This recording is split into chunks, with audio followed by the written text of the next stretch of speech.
정부에서나 군대에서 다루는 중요한 이런 내용들은 일반인들이 그것을 알아서는 안 됩니다.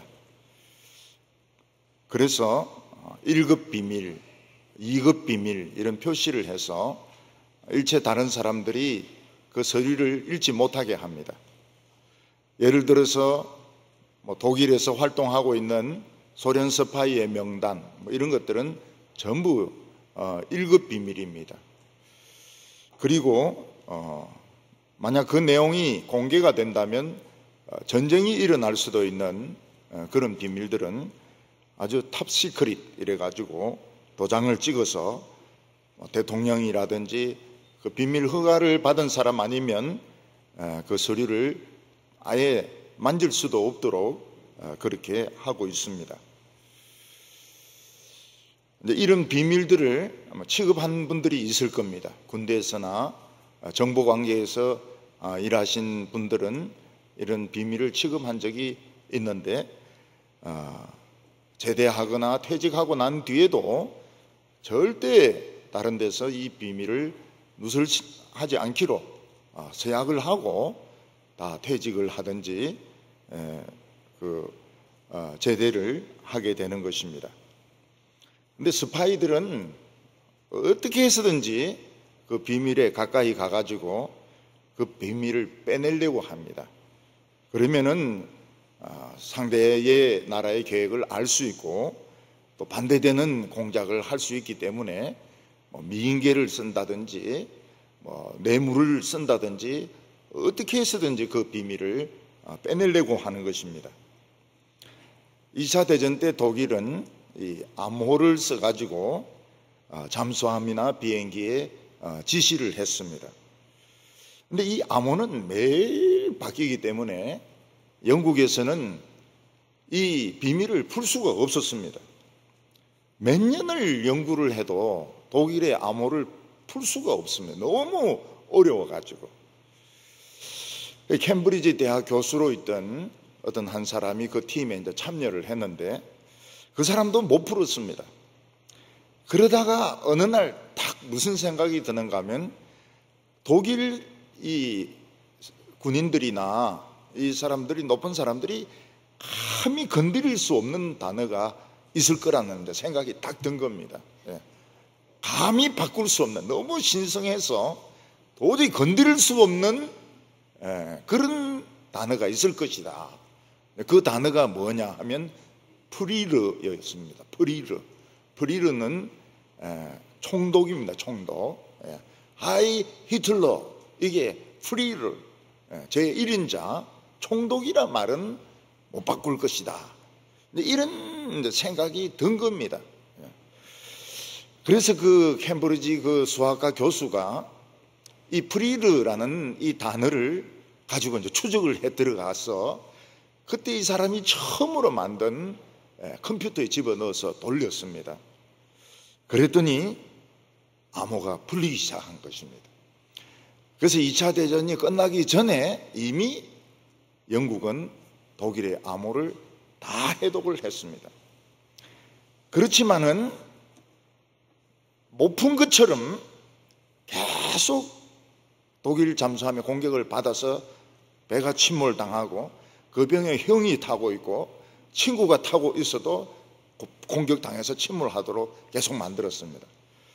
왜냐하면 갑자기 배들의 움직임이 달라지면 독일 군들이 영국이 암호를 풀었구나, 그래서 또 암호를 새로 만들기 때문에 그 암호를 못 풀었다고 만들기 위해서 친구도 죽게 만들고 사촌도 죽게 만들고 결국은 그 노르망디 상륙작전 할 때 이 암호를 씁니다. 써가지고 연합군이 이기게 됩니다. 그런데 이 암호를 푼 캠브리지대 이 교수가 동성연애자였습니다. 게이였습니다. 게이를 표시를 내지 않기 위해서 가짜 결혼을 합니다. 어떤 여성하고 가짜 결혼을 합니다. 그래서 부부처럼 행세를 하는데 이 사람은 동성연애자였습니다. 그런데 전쟁이 끝나고 나니까 이 사람은 이제 학교로 돌아가야 되는데 이때까지만 해도 영국은 동성연애자들을 처벌을 했습니다. 그래서 이 사람은 그 어려운 독일의 암호를 풀고 감옥에 갇혀가지고 자살을 해가지고 죽었습니다.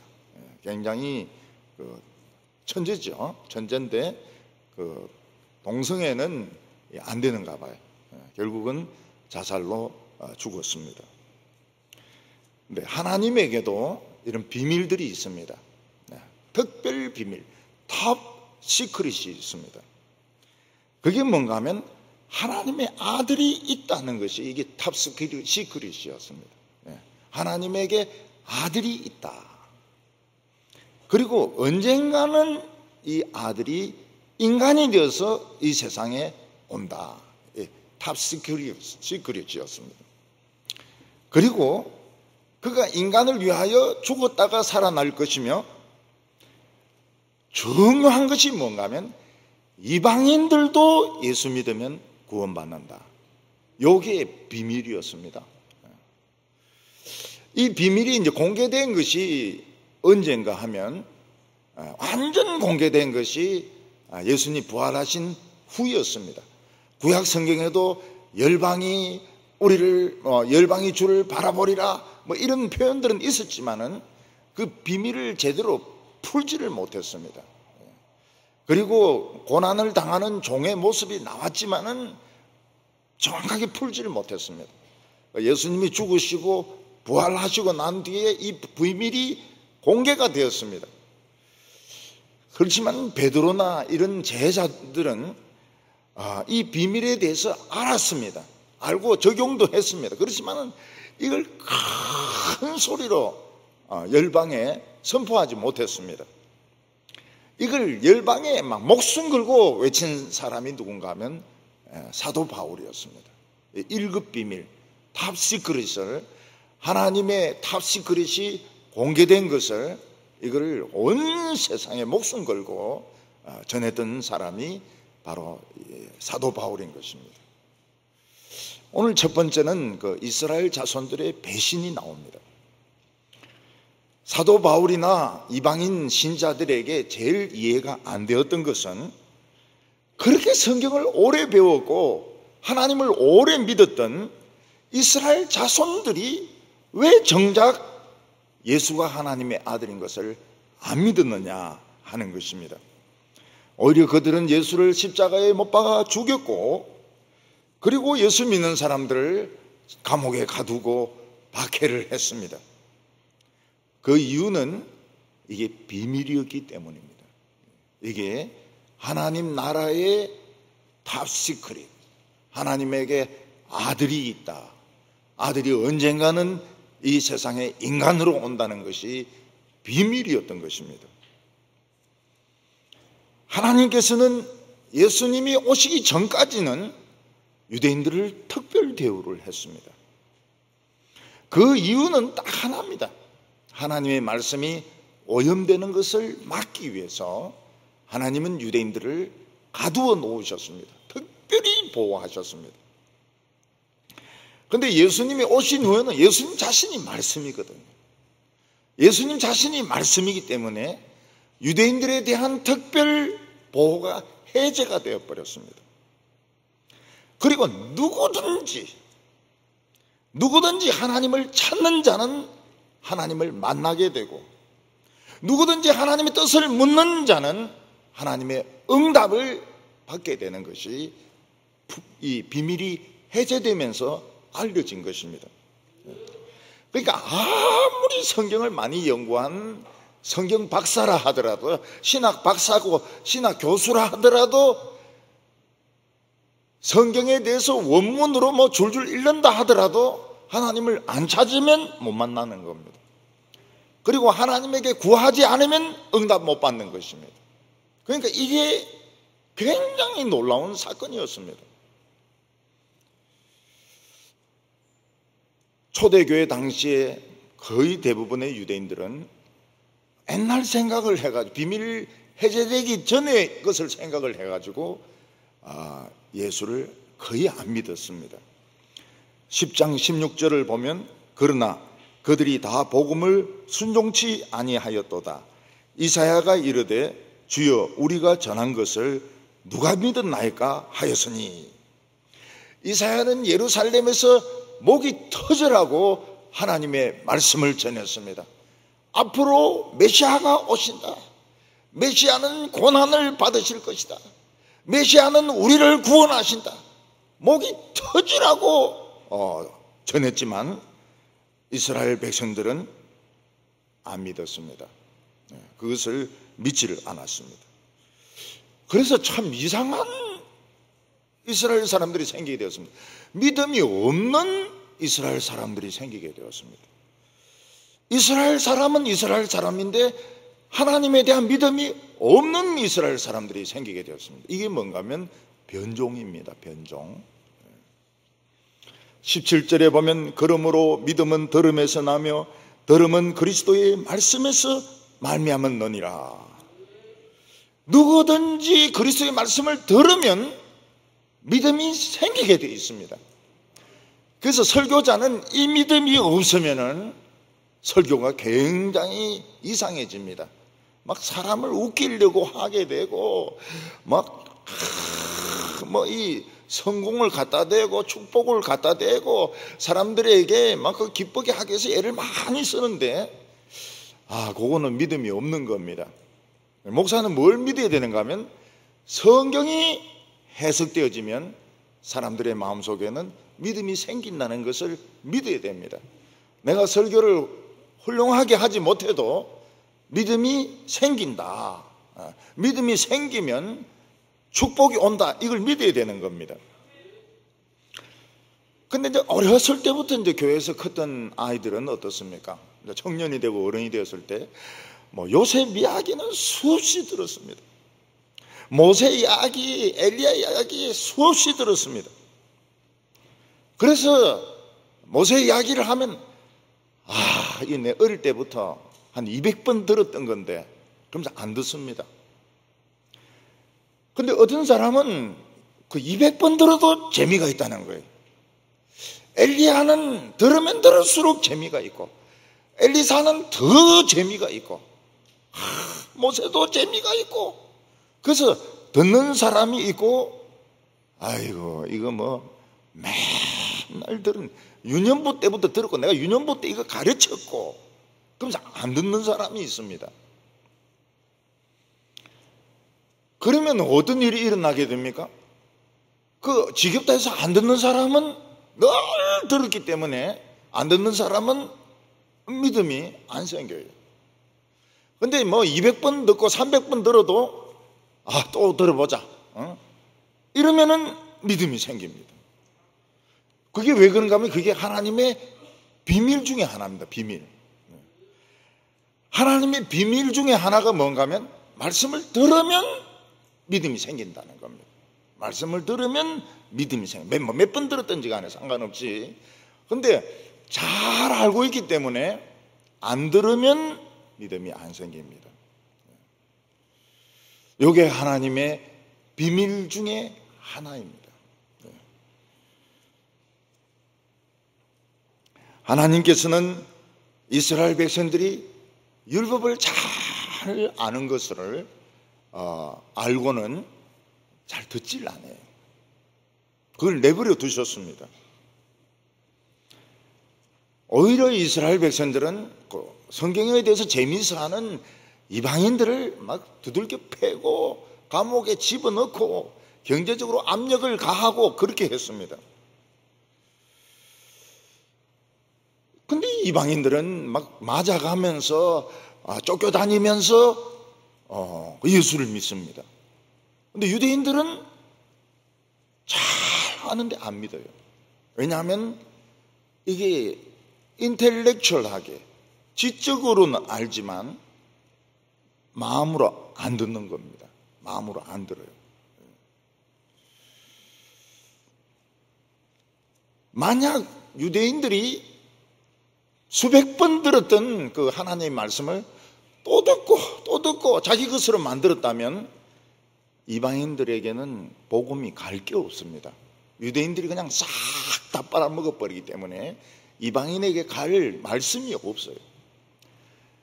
근데 유대인들은 안 받아들이고 이방인들은 맞으면서 받아들이고, 그러니까 막 밀리면서 복음이 땅 끝까지 가는 겁니다. 유대인들이 싹 받아들여 버리면 이방인들에게 복음이 안 가요.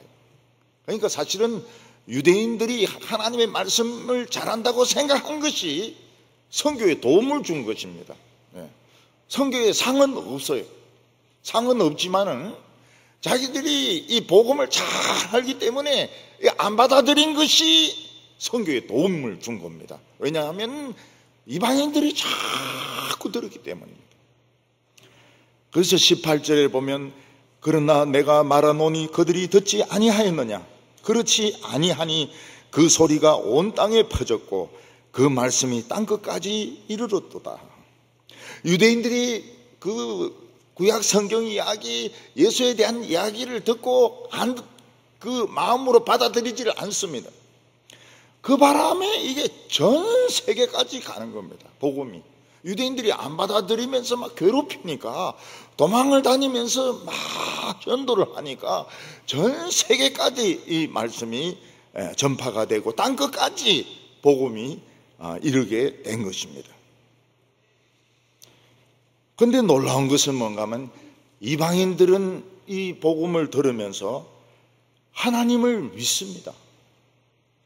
그리고 하나님을 찾습니다. 하나님 어디 계십니까? 하나님을 찾고 하나님께 응답해달라고 막 이야기를 하고 이러는 거예요. 유대인들은 하나님을 안 찾습니다. 그리고 구하지도 않습니다. 자기는 다 알고 있는 거니까요. 10장 20절 보면 이사야는 매주 담대하여 내가 나를 찾지 아니한 자들에게 찾은 바 되고 내게 묻지 아니한 자들에게 나타났노라. 이방인들은 하나님이 찾을 줄 몰랐거든요. 하나님이. 근데 자꾸 하나님을 찾으니까 하나님이 왜 자꾸 나를 찾느냐 이러면서 말씀을 하시는 것입니다. 그리고 하나님이 그들에게 자꾸 찾으니까 나타나시는 거예요. 하나님 자꾸 오세요. 오십시오. 여기 오십시오. 이 환자를 고쳐주십시오.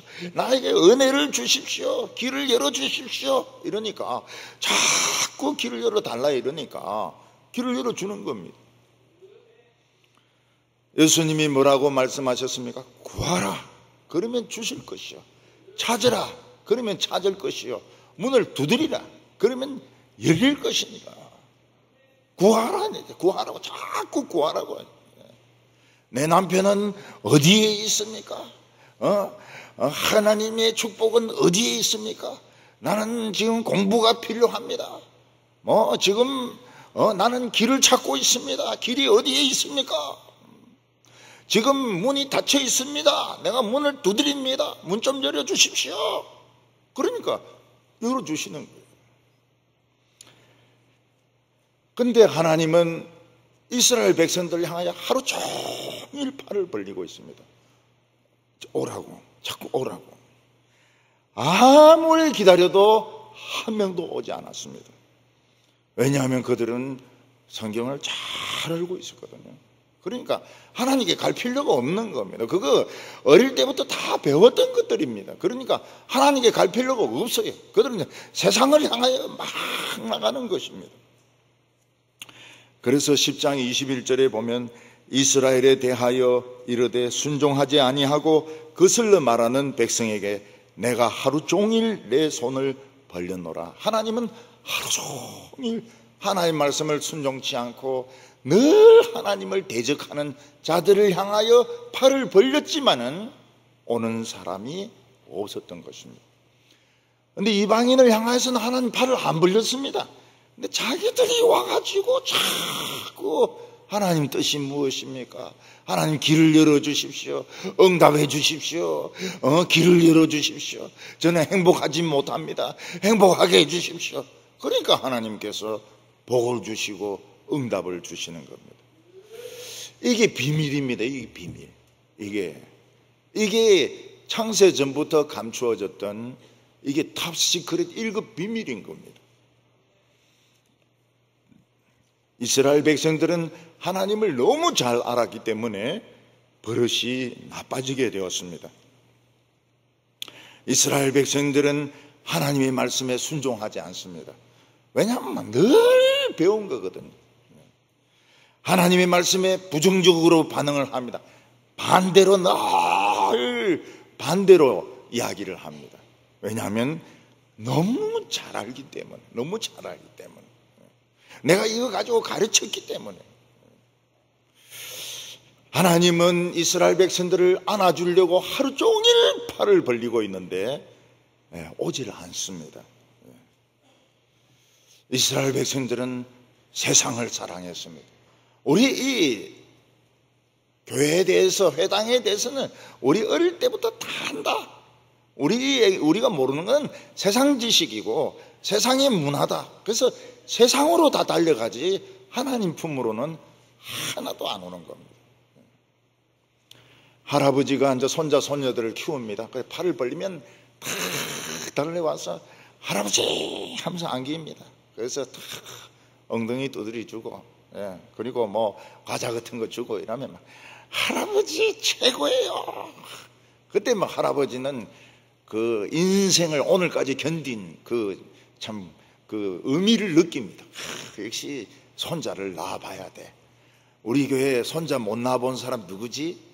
목사님부터 시작해서 저 살맛이 있을까? 없죠? 참 불쌍하다고 말이죠.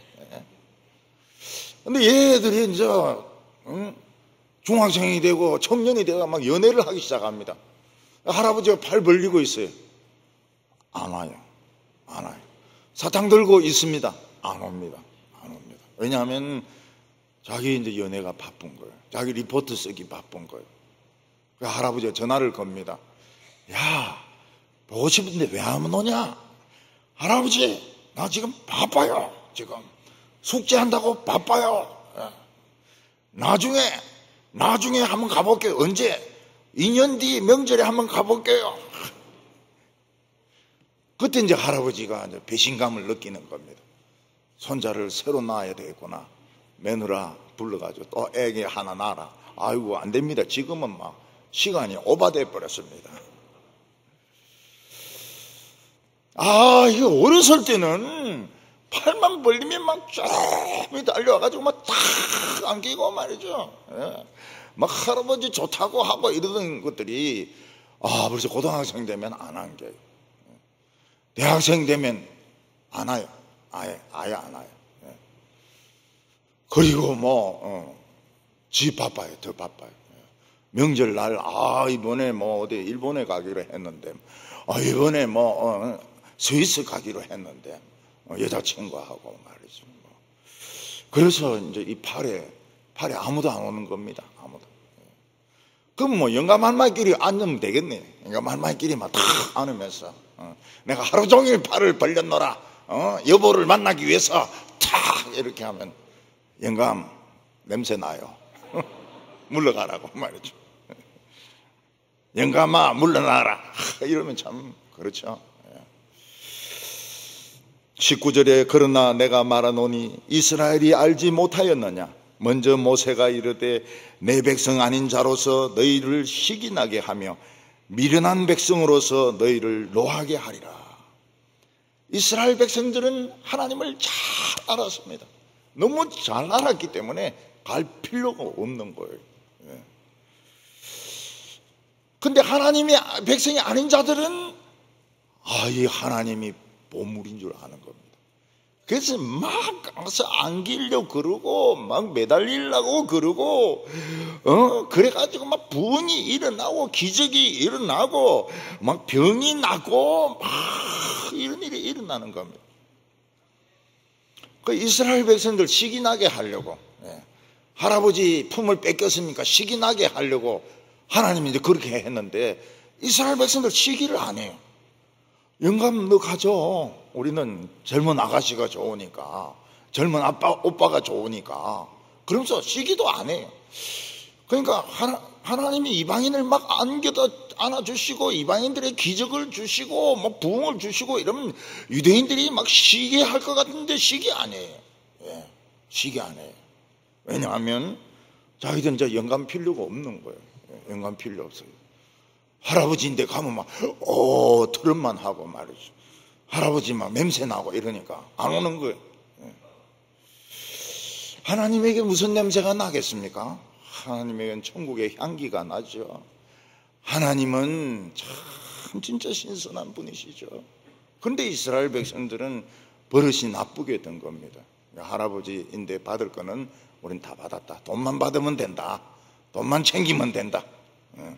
그리고는 이방인들이 막 그 품에 안기고, 그래서 처음엔 막 좀 떼냈습니다. 이것들이 왜 이래 자꾸 달라붙고 있나? 근데 자꾸 달라붙으니까 좋은 거예요. 하나님께서 이제 그들을 안아주셨습니다. 10명도 안아주시고 100명도 안아주시고, 그래서 그들이 하나님의 나라를 차지를 하는 것입니다. 이스라엘 백성들은 하나님을 뺏기고 화가 나야 됩니다. 화를 안 내요. 화를 안 내요. 왜냐하면 세상이 더 좋기 때문에. 하나님은 내 하나님인데 내 하나님 뺏기면 막 화가 나야 되는데 화가 안 나요. 화가 안 나요. 우리 하나님 치매 할아버지니까 뺏기도 화가 안 나는 거예요. 우리는 하나님의 말씀을 뺏기면 화가 나야 돼요. 다른 사람이 우리보다 하나님 말씀을 더 잘 알면은 화가 나야 돼요. 목사님이 우리 교회에서는 막 대충 설교하고 딴 데 가서는 막 철장 강해 설교하면 화가 나야 돼요. 근데 그게 좋으면은 안 되는 거예요. 좋긴. 그거 참 좋네. 우리 교회는 막 그냥 참 쉽게 하고 다른 교회는 막 고문을 주가지고 힘들게 하는구나. 참 지혜로운 목사님인데 이래 되면 이제 그거는 망하는 겁니다. 우리는 이 하나님을 뺏어야 돼요. 말씀을 뺏어야 됩니다. 주전 한 200년 전에 유대인들은 히브리 말을 잃어버렸습니다. 히브리 말을 읽을 줄 몰라요. 그래서 72명이 70인경으로 번역을 했습니다. 이 70인경을 기독교인들이 써요. 기독교인들이 씁니다. 유대인들은 안 읽어요. 안 읽어. 안 읽어요. 70인경을 기독교인들은 받아들이는데 구약 성경으로 읽는데 현대인의 성경과 같은 겁니다. 유대인들은 그걸 안 봐요. 번역만 해놓고 안 봐요. 우리는 이 하나님을 뺏기면 안 됩니다. 하나님의 말씀도 뺏기면 안 됩니다. 하나님의 말씀 뺏기면 안 됩니다. 성경책 남인데 막 그냥 주고 이렇게 하면 안 됩니다. 성경책 남인데 주고 이러면 안 돼요. 불경을 남인데 주고요. 성경책은 받아왔어요. 성경책은 받아요. 내 성경은 내가 이걸 챙겨야 되는 겁니다. 근데 오래 믿으면 성경에 거친 너들한데 읽지를 않아요. 읽지를 않아요. 이 유대인들이 한 것과 똑같은 것을 지금 한국 기독교인들이 하고 있습니다. 너무 잘 알아요. 엘리사 너무 잘 압니다. 엘리야 너무 잘 압니다. 다윗에 대해서도 너무 잘 알고 요셉에 대해서도 너무 잘 알고요. 요셉 설교 막 100번 들었고 말이죠. 모세 설교 막 200번 들었고요. 그래서 재미가 없어요. 그런데 이제 세상에 나가보면 막 무슨 새로운 내용 가지고 막 강의를 하고 막 이러는데 막 그거는 막 열심히 필기를 하고 말이죠. 그 강사들은 막 안아주고 말이죠. 하나님은 안 안아주고, 하나님은 손 벌리고 있는데 안 안아주고. 요게 비밀이라고요. 비밀. 하나님을 뺏기는 것이 유대인들의 비극입니다. 오늘 두 번째는 그렇지만 하나님은 유대인 중에 남겨둔 자가 있다고 했습니다. 여러분, 전쟁이 터져서 많은 사람이 죽어도 그 중에 생존자가 있습니다. 그 생존자는 그 비극적인 상황에 생생한 정인으로서 남게 됩니다.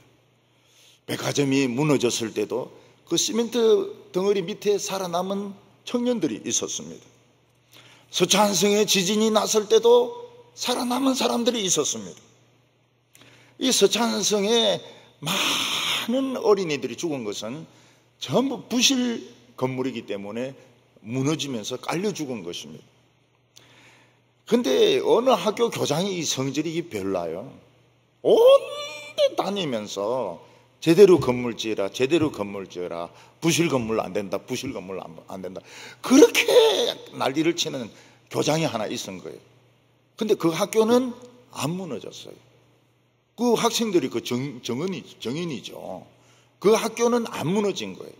재료 똑바로 넣어라, 재료 똑바로 넣어라, 시멘트 똑바로 넣어라, 그렇게 한 학교는 안 무너진 겁니다.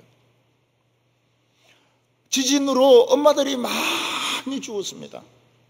아기들을 젖을 먹여야 되는데 누가 젖을 먹입니까?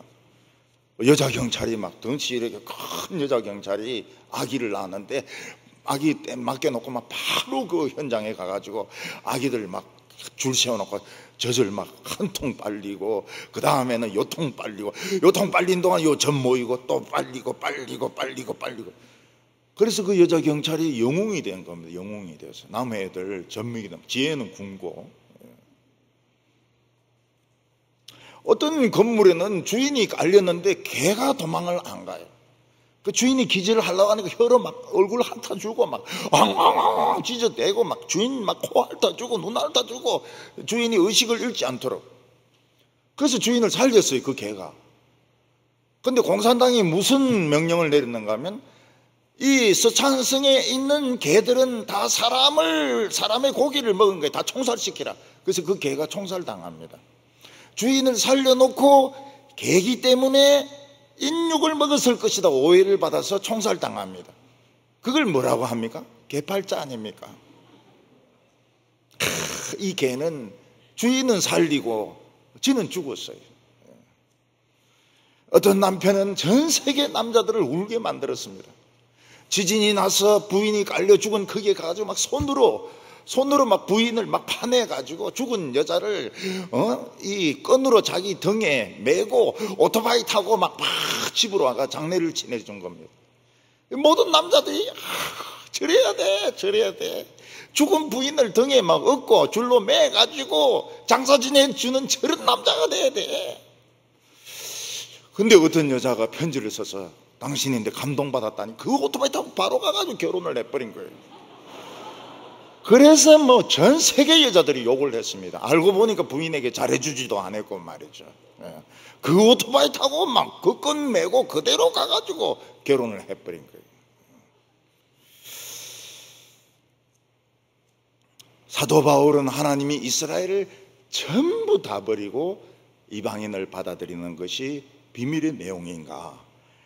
그렇지 않다고 말했습니다. 하나님은 유대인 중에서도 남길 자를 남겨놓았다고 하셨습니다. 그래서 자기도 유대인이라는 거예요. 자기도 이스라엘이고 아브라함의 자손이라는 겁니다. 그러면서 무슨 예를 듭니까? 엘리야 때 아합과 이세벨이 그 하나님 믿는 선지자들 백성들 다 죽였습니다. 전부 다 죽였어요. 그리고 이제 엘리야만 남았는데 엘리야도 이제 죽이려고 통보가 온 겁니다. 그래서 엘리야가 도망을 칩니다. 살아남으려고. 하나님 믿는 사람 내가 하나 남았는데 막 도망을 치가지고 로뎀 나무 밑에 가서 하나님이 날 죽여달라고, 이세벨이 날 죽이기 전에 하나님이 날 죽여달라고 막 땡깡을 부립니다. 그때 하나님이 하신 말씀이 뭡니까? 11장 4절에 그에게 하신 대답이 무엇이냐? 내가 나를 위하여 바알에게 무릎 꿇지 아니한 사람 7,000명을 남겨두었다. 지금 이스라엘에 하나님을 믿는 사람이 7,000명이 숨어 있다는 겁니다. 엘리야도 모르는데 7,000명이 숨어 있는데 너 혼자 남았다고 하지 말라는 것입니다. 하나님의 백성은 돈에 무릎을 꿇으면 안 됩니다. 정치에 무릎을 꿇으면 안 됩니다. 권세에 무릎을 꿇으면 안 돼요. 그런 사람이 7,000명이 있다는 겁니다.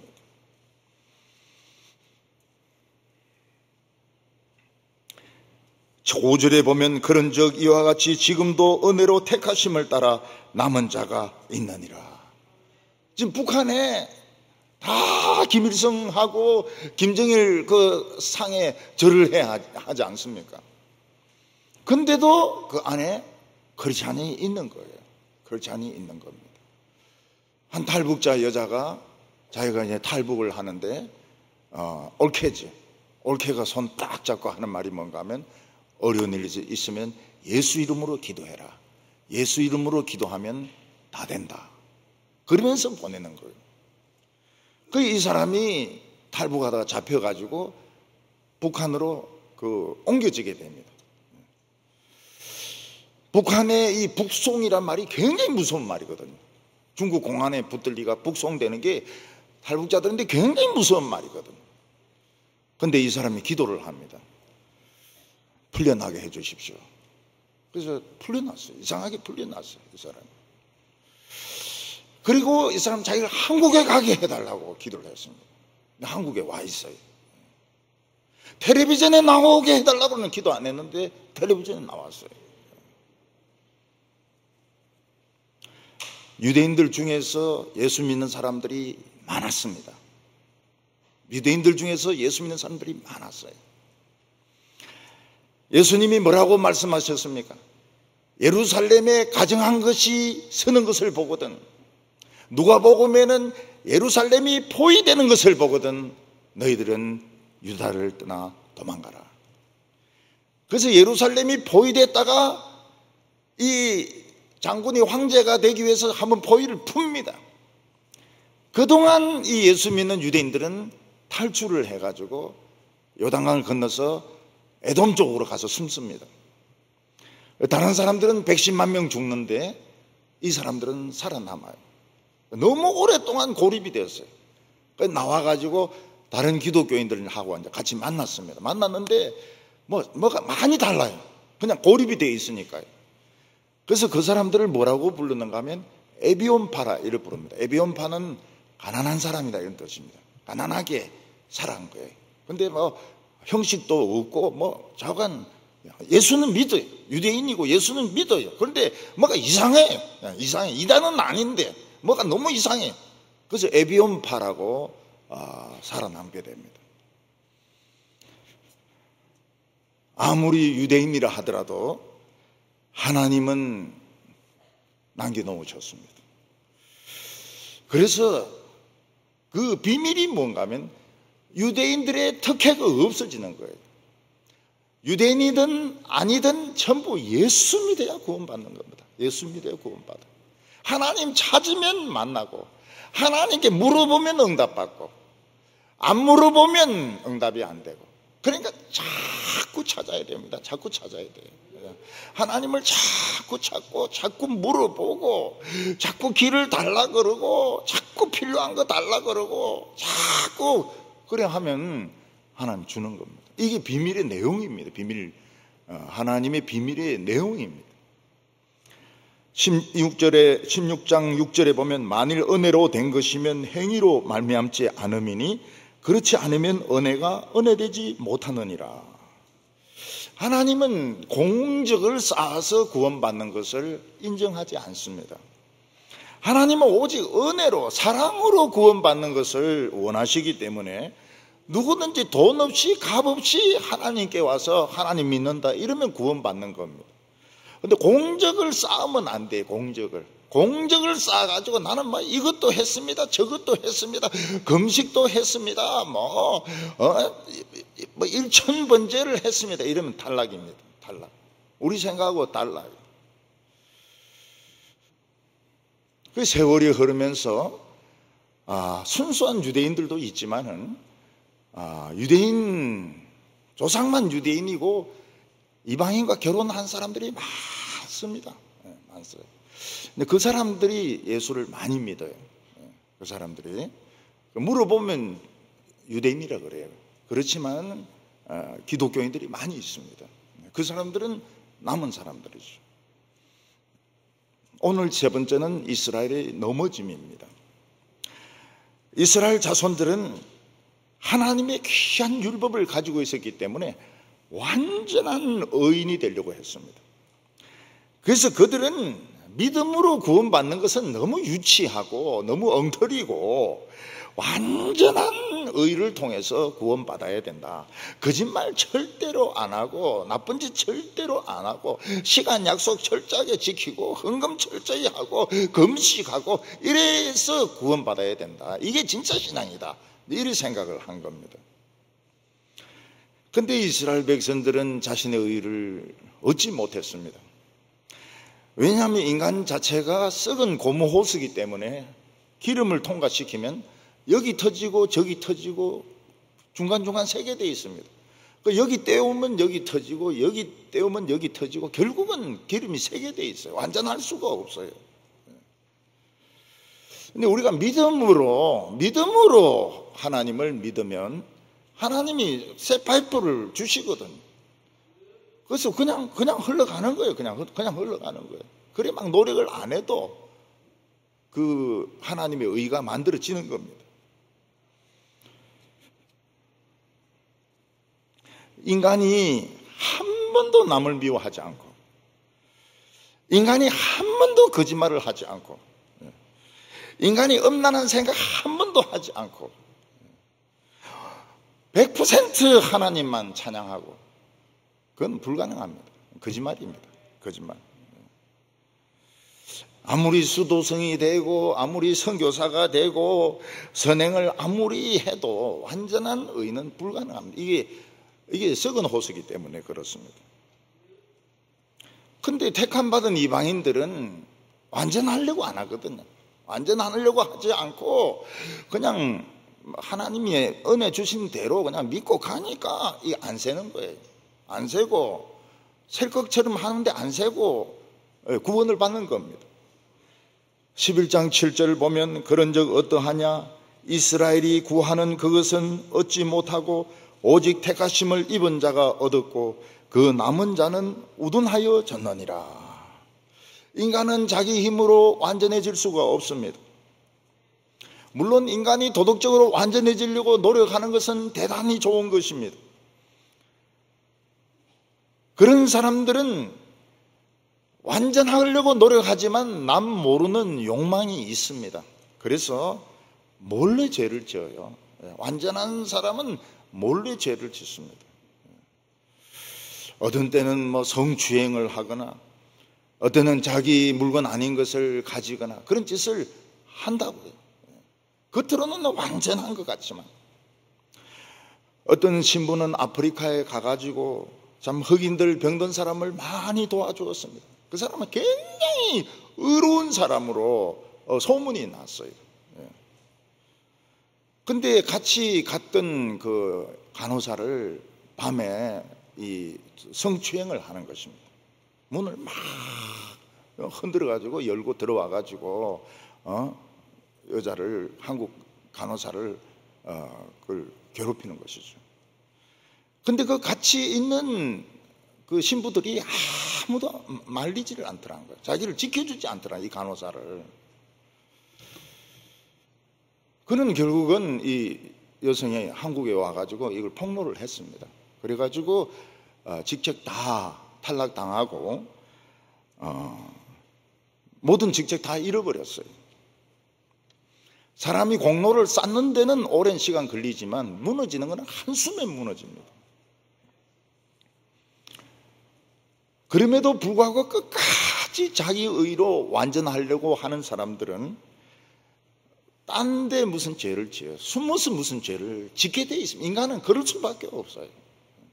차라리 자기가 부족한 것을 그냥 인정하는 사람은 하나님의 도우심을 받는데 나는 완전하다. 그러면 엉뚱한 데서 꼭 죄를 짓게 돼 있습니다. 11장 8절 보면 기록된 바 하나님이 오늘까지 그들에게 혼미한 심령과 보지 못할 눈과 듣지 못할 귀를 주셨다 함과 같으니라. 하나님 말씀을 안 들으면 정신이 혼미해집니다. 그래서 내가 하는 짓이 옳은 것 같아. 틀린 게 꼭 옳은 것 같아. 옳은 것은 꼭 틀린 것 같아. 그리고 사랑해서는 안 되는 사람을 사랑하는 것이 옳은 것 같아. 그는 지옥으로 가면서, 멸망으로 가면서 그 길이 안 보이는 것입니다. 하나님이 그 길로 가면 안 돼 소리 질러도 귀에 안 들려요. 사람이 죄를 지을 때는 마귀가 새까맣게 덤벼들어가지고 목사든지 장로든지 교인이든지 애들이든지 새까맣게 덤벼들어가지고 막 귀 잡고 땡기고 허리띠 잡고 땡기고 애들은 막 밀어가지고 옥상에서 자살해라고 막 그렇게 하고요. 정신을 못 차리는 겁니다. 정신을. 뭐가 옳은지를 몰라요.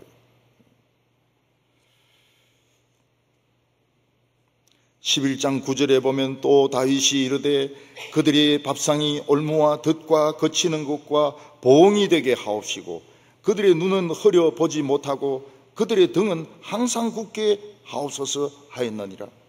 이스라엘 백성들에게 말씀의 잔치가 벌어졌습니다.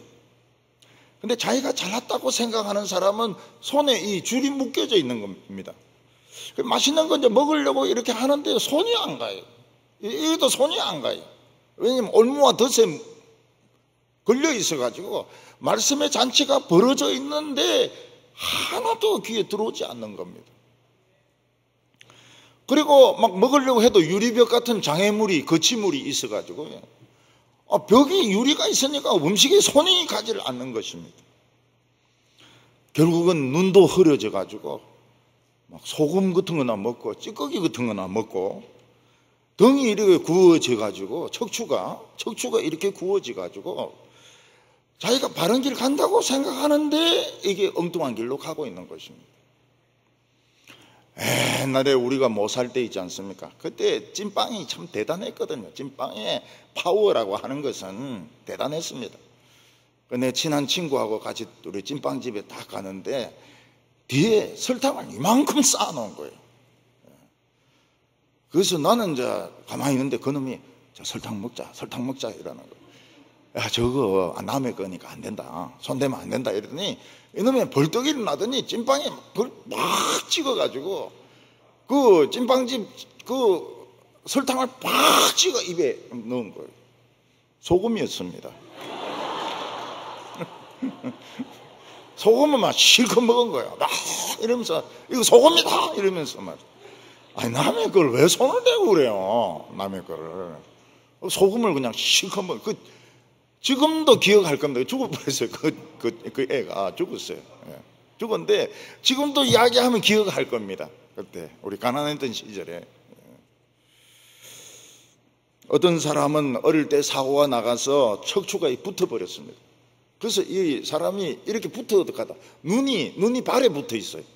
그러니까 방향을 잡을 수가 없는 거예요. 그래서 이 사람이 하는 게 뭔가 하면 구두 닦는 겁니다. 자기가 할 수 있는 유일한 것은 이렇게 수그리고 앉아가 남의 이제 구두 닦아주는 것인데 어떤 의사가 병원에 데려가 가지고 척추를 펴주었어요. 그 사람이 울어요. 울면서 아버지는 돌아가셨죠. 아버지, 이제 나는 이제 아버지 산소도 갈 수 있고 이제 내가 온데 다 갈 수 있게 됐어요. 아버지, 부산 사람이더라고요. 그러면서 막 울고 있더라고요. 하나님은 못된 사람은 못된 사람대로 내버려 두어서 땅끝까지 가서 복음 전하게 하셨습니다. 못된 사람이 없으면 땅끝까지 복음을 못 전합니다. 못된 사람이 있으니까 그 사람들 핍박 때문에 땅끝까지 복음이 가는 것입니다.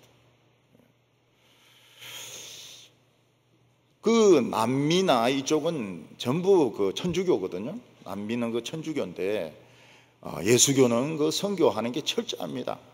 군대식이에요. 밥뚜껑 딱 열면 오늘 어디 떠나라. 그러면 아무 말 안 하고 가방 딱 챙겨가지고 그냥 떠납니다. 선교하러 떠납니다. 우리 개신교는 막 말이 굉장히 많아요. 뭐가 막 변명이 많고 이유가 많고 막 그런데 그래서 그 남미의 한 80%, 90%가 천주교인입니다. 80%, 90% 천주교인이고 교황도 아르헨티나에서 오지 않습니다. 그리고 그 앞에 그 교황도 폴란드 출신인데 대단합니다. 이 폴란드가 독일의 박해를 받지 않습니까? 그러니까 이 사람들이 그 굉장히 천주교를 뜨겁게 믿어요. 개신교처럼 믿습니다. 천주교가 1부, 2부, 3부 예배가 있어요. 그리고 그들이 막 찬송을 막 뜨겁게 합니다. 왜냐하면 그 고난을 받았기 때문에 그 히틀러에게 많이 죽고 그렇기 때문에 그들은 천주교를 굉장히 뜨겁게 믿어요. 난민은 뜨겁지는 않아요. 그렇지만은 그 사람 자고 교황이 나왔습니다. 거기서 교황이 나오고 그 사람은 뭐 어떻게 하든지 가난한 사람을 위해서 뭔가 하려고 그렇게 합니다.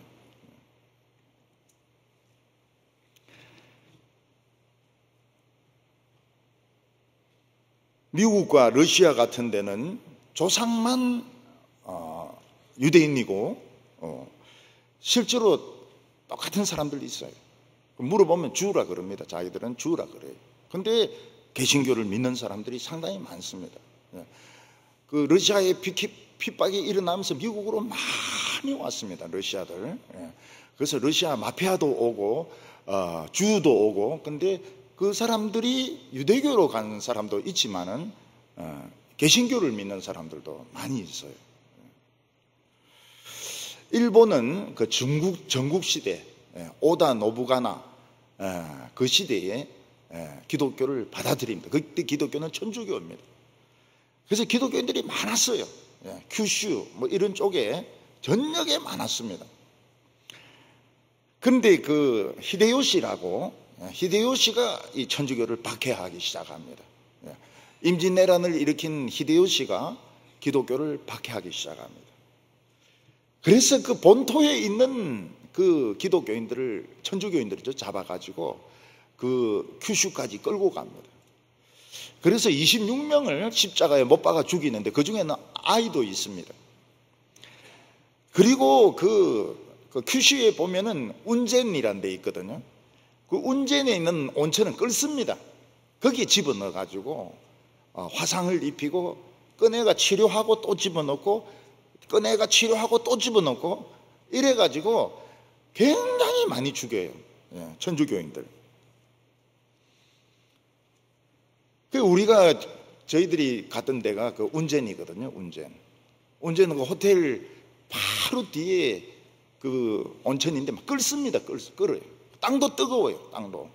그것은 이제 천주교인들 막 작사를 낸 거예요. 거기서 물에 집어넣고 막 이렇게 하면서. 그래서 천주교인들이 어디로 도망갔는가 하면 이제 산으로 도망가다 보니까 절로 도망간 겁니다. 그래서 앞에는 부처님인데 뒤에는 십자가예요. 이런 팻말 같은 거 보면. 그러니까 기독교인인 것을 감추기 위해서 뒤에는 십자가고 앞에는 부처님이고. 그 세월이 이제 오래 지나면서 이상한 종교가 돼버렸어요. 근데 지금 일본 사람들은 교회라 이러면은 일단 천주교를 교회로 생각합니다. 개신교는 잘 몰라요. 개신교는 잘 모르고 지금 이제 개신교가 활발하게 지금 선교하고 있는데 그들은 교회라 그러면 천주교를 생각합니다. 건물이 있는 그리고 파드가 있는 그런 쪽을 교회라고 생각해요. 러시아는 굉장히 선교가 어렵습니다. 왜냐하면 러시아 정교의 전통이 굉장히 강하거든요. 근데 러시아 정교가 한번 배반을 합니다. 스탈린하고 협약을 해요. 우리 정치 건드리지 않겠다. 러시아 정교 건드리지 말아달라. 그래서 서로 협약을 해가지고 막 사람을 죽이고 전쟁 일으키고 이래도 러시아 정교는 말 한마디 안 합니다. 러시아 사람들은 개신교를 이단으로 생각해요. 안식교라든지 이런 사람처럼 생각을 합니다. 그래서 정식 선교가 굉장히 어렵고요. 장애인이라든지 아니면 거기서 무슨 가난한 사람 이런 사람밖에 전도가 안 돼요. 우리도 정식으로 러시아에 선교사 파송을 했지만 왜 그래 어려운가? 정교의 전통이 굉장히 뿌리가 깊은 겁니다. 그 러시아 정교 신부들은 이렇게 향불을 피우면서 노래를 굉장히 잘 불러요. 이러면서 뭐 장례식 같은 거 하고 이럴 때 그래 하는데 이 개신교도들은 이단으로 생각해요. 그래서 러시아 선교가 그리 어려운 겁니다. 한국에서는 왜 열매가 없냐, 왜 열매가 없냐 이러는데 거기서는 이단으로 생각을 해요. 그리고 반모섬에 보면은 이 정교, 그리스 정교, 이거는 러시아 정교, 그리스 정교 신학교가 있습니다. 반모섬에 사도 요한이 잡혀갔던 거기에 있는데 금으로 쓴 마가복음이 있습니다.